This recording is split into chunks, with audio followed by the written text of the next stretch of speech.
2-0. Alright guys, welcome back to JJD TV. I'm your host Josh, and we are back from a very unusual place, as you can probably tell. I'm on a ship. Producer G corrected me. It's a ship, not a boat.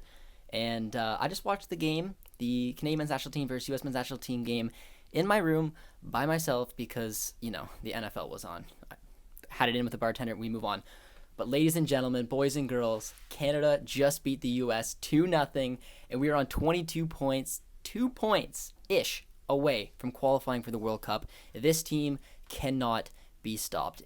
It's just such a journey we've been on since the very first time we covered the Canadian men's national team here, and I'm just a loss for words. I'm literally shaking. I had to set up the camera, and I'm just so anxious, but we did it, guys. I wish I could have done the watch along. I really did, but I was able to enjoy the game. A very special moment, kind of by myself.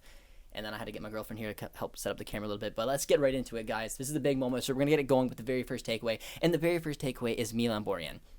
And we've talked about legends of this Canadian men's national team and what makes a legend. It's someone who's been there, done that. And Milan Borjan, back-to-back times, has come up big for this national team. And looking at some of the saves, even against the Honduras game, which is against the bottom of the table, he came up big. But to do it against the U.S., to do it at home again, he's just taking his game to another level. He's such a leader. And I can't really praise him enough. There's always been that debate between Borjan and Crepeau, but Borjan has seemed to come up when the time has mattered, and I just can't get enough of him. Doing it at home for him in Hamilton had been a massive moment for him. Moving on now, guys, to our second takeaway. We're taking a look at Kamal Miller. And Kamal Miller, like I said a few times, has got a battle on that left-hand side. I said if it was mid-season in the MLS, Miller is our guy, but we have some good depth there now. We have Kennedy, we have Cornelius. I kind of thought that Kennedy was maybe going to get the start in the Honduras match, but wouldn't have been surprised if it was Miller. Miller was saved, and he was saved for a reason because he looked spectacular tonight. He was a domination at the back. It was incredible. He won pretty much every aerial duel you're going to find, and he's really stapled his position down. I still think this is a player who can do it in Europe, and these kind of performances is the reason why. And it's also, like I said, because Scott Kennedy, Derek Cornelius, and Kamal Miller are all fantastic left-sided center backs, outside left-sided center backs, and every single one, in my opinion, could be playing at a relatively high level in Europe. But there's a battle. There's definitely a battle for that position, and this is why Kamal Miller is continually stapling his position down for that starting spot. Incredible performance from him. I cannot wait to see that Montreal backline this year with him and Alistair Johnston. Really incredible stuff. Moving on now, guys, to our third takeaway. We're going to take a look at Samuel Adekubi. And I'm not saying he is obviously going to completely replace what Alphonso Davies can do down that left-hand side, but we needed someone to step up while Davies is not here. And Adekubi in the last window, I think, got a lot of Canadian men's national team fans on his side, showing what he can do, his trickery, his speed. And this is his opportunity to continue it going, and he is. He's not missing a beat. He got his move to Turkey. He got that confidence going.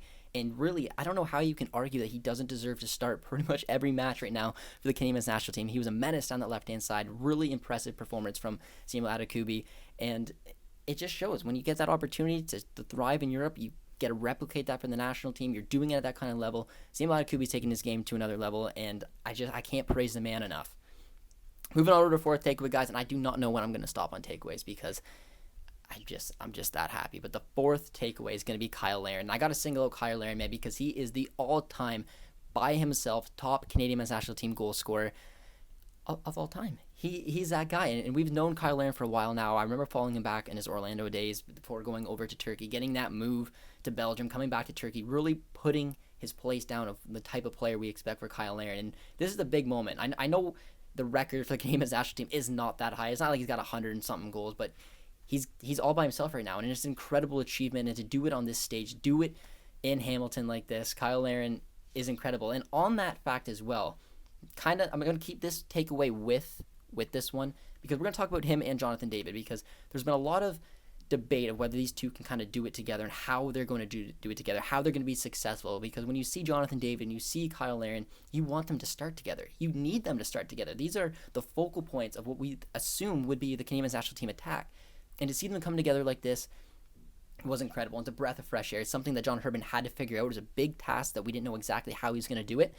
And he's kind of became that target man. And David had to change his role a little bit. He was leading. A lot of things were going through him through the middle, and he looked very, very comfortable. We know he played as a center attacking mid in his days in Belgium. He obviously moved to that dual striker with Lille. But if there was something that was going to take this Canadian men's national team to the next level, it's whether Larin and whether David could find a way to make it work. And we kind of saw in the structure tonight the way that they did that. And it was really kudos to two of our star players. And if you're going to get the edge over the U.S., it's going to be when you're from your front men up front. And David and Larin found a way to do that. And guys, our fifth and final takeaway, and I just want you guys to understand the type of tweets that we've been seeing for a long time. You have no history. You're a one-man team. You're going to never make the World Cup. You're never do this. You're never going to do that. You're Canada. Go back to hockey. Go back to poutine. Whatever you may feel. Guess what? Guess what, man? We just beat the U.S. again. And I believe KJ just tweeted out 2 times now in 36 years. So this is a big statement win. But we did it without Alphonso Davies.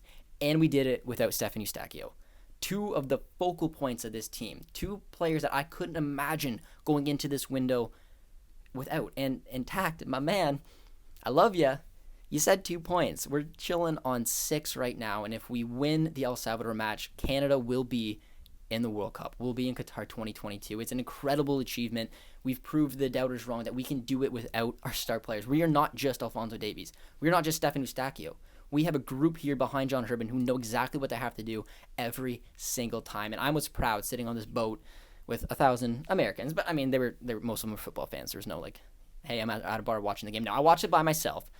But I was freaking out by myself, and I was so proud, and I was so excited. And I wish I could be right now live with you guys and show them the love. But it is an incredible achievement. The boys, John Herdman, and this entire group deserve such praise. And I'm noticing with the fans, man, there's a lot of hype around Canada right now. I'm such an honor to be a part of it. And we're going to see. We'll do a live celebration or something along the lines if we can get that win over El Salvador and guarantee our spot in Qatar 22, guys. But those were my 5 takeaways from, I'm not even really sure where we are right now. Meg, where are we? We're heading to Mexico right now. So it was to the 3rd best team in CONCACAF. That's where we're heading right now because there's only one right now, and that's top of the CONCACAF, and that is the Canadian men's national team, guys. So we're going to wrap it up for today. We're going to get our preview out to you guys as well with the 5 takeaways from the El Salvador match, and then when I get back, hopefully a nice little long, I'm going to do some kind of special. I'm assuming just a long, live stream, maybe get some thoughts and opinions from you guys out there. I appreciate all the support you guys have shown. Sorry I couldn't make it for the watch along, but hopefully you guys really enjoy this because I certainly did. And if you guys would be so kind, be sure to drop a like, drop a sub as well on this video, and we'll see you guys next time. Cheers, friends.